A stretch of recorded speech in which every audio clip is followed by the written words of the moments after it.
दुनिया के कई देशों में इस वक्त कोरोना एक बार फिर से अपने पैर पसार रहा है और सबसे बुरे हालात यहां चीन के बने हुए हैं। ऐसे में कई सवाल खड़े हो जाते हैं कि आखिर चीन में कोरोना का ये विस्फोट हुआ क्यों है, और अगर चीन में इस तरह के हालात हैं तो पूरी दुनिया को अलर्ट होने की जरूरत यहां पर क्यों आखिर आ जाती है। और इसी से जुड़े हुए कई सवाल भी हम लगातार उनके जवाब ढूंढने की कोशिश कर रहे हैं। देखिए, इस बड़ी स्क्रीन पर ये जानने की समझने की कोशिश करते हैं कि दुनिया को आखिर क्यों डराया कोरोना ने। 48 घंटे में 7 लाख से ज्यादा केसेस सामने आ चुके हैं।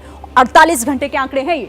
चीन में सबसे बुरी लहर की आशंका है। वहां तो लोगों को अस्पताल में बेड नहीं मिल रहे, दवाइयों की कमी है, लोग परेशान हैं। जापान में यहां 1.85 लाख से ज्यादा जो नए मरीज हैं वो अब तक वहां रिकॉर्ड किए गए हैं। बात हांगकांग, ताइवान की करें तो 31,000 से ज्यादा केसेस वहां पर आ चुके हैं। यानी कोविड से बुरे और बिगड़ते हुए हालात हैं ये। अमेरिका में देखिए 5,000 से ज्यादा नए मामले अब तक सामने आ चुके हैं। 5,000 से ज्यादा नए मामले अमेरिका में भी दर्ज किए गए हैं। 7 दिनों में औसत केस 68,000 से ज्यादा। 7 दिन का यह आंकड़ा जो औसत केसेस हैं वो देखिए 68,000 से भी ज्यादा रिकॉर्ड किए जा रहे हैं, जो ये बता रहे हैं कि कैसे अब संभल जाने की जरूरत है। तो ये तो समझ में आ गया होगा आपको कि आखिर क्यों अलर्ट हो जाने की जरूरत है। अब देखिए चीन में कोरोना का कहर कहां कहां पर है। बीजिंग, इसके साथ ही झेंगझोउ, शंघाई, ग्वांगझोउ में भी, वुहान, चेंगडू और चोंगकिंग, ये वो इलाके हैं चीन के जहां पर सबसे ज्यादा कोरोना का कहर देखने को मिल रहा है। और यहां पर कोविड की स्थिति इस वक्त भयंकर है।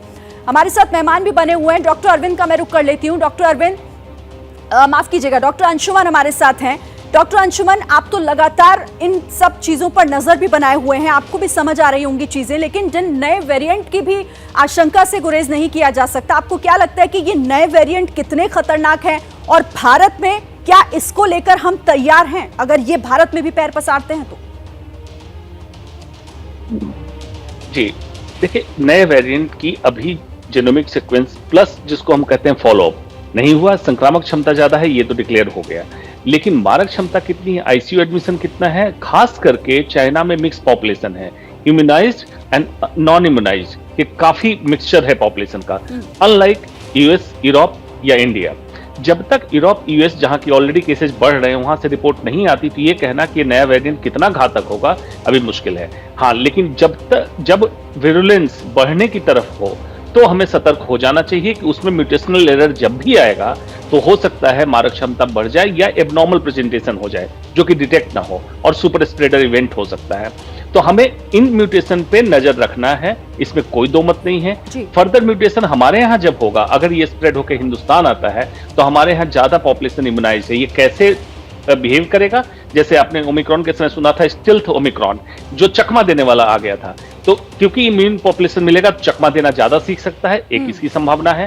पीडियाट्रिक पॉपुलेशन हमारे यहाँ नॉन इम्यूनाइज्ड है, उसमें एक्सपोजर नेचुरल तरीके से हुआ था, उस पे इम्पैक्ट, ये सारी चीजें हमें तब मिलेगी जब आंकड़ा हमारा आगे। महत्वपूर्ण बातों पर आप जो हैं वो गौर कर रहे हैं और साथ ही सबको इन्हें समझने की भी जरूरत है। लेकिन बहुत धन्यवाद आप सभी का हमारे साथ जुड़ने के लिए, हमारे दर्शकों के लिए ये महत्वपूर्ण बातें बताने के लिए। बहुत बहुत धन्यवाद आप सभी का।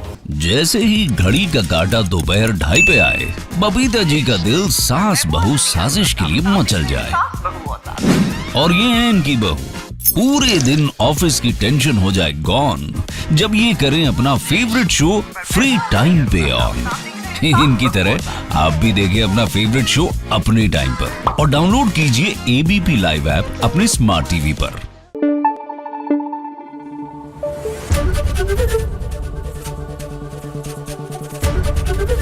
एबीपी न्यूज आपको रखे आगे।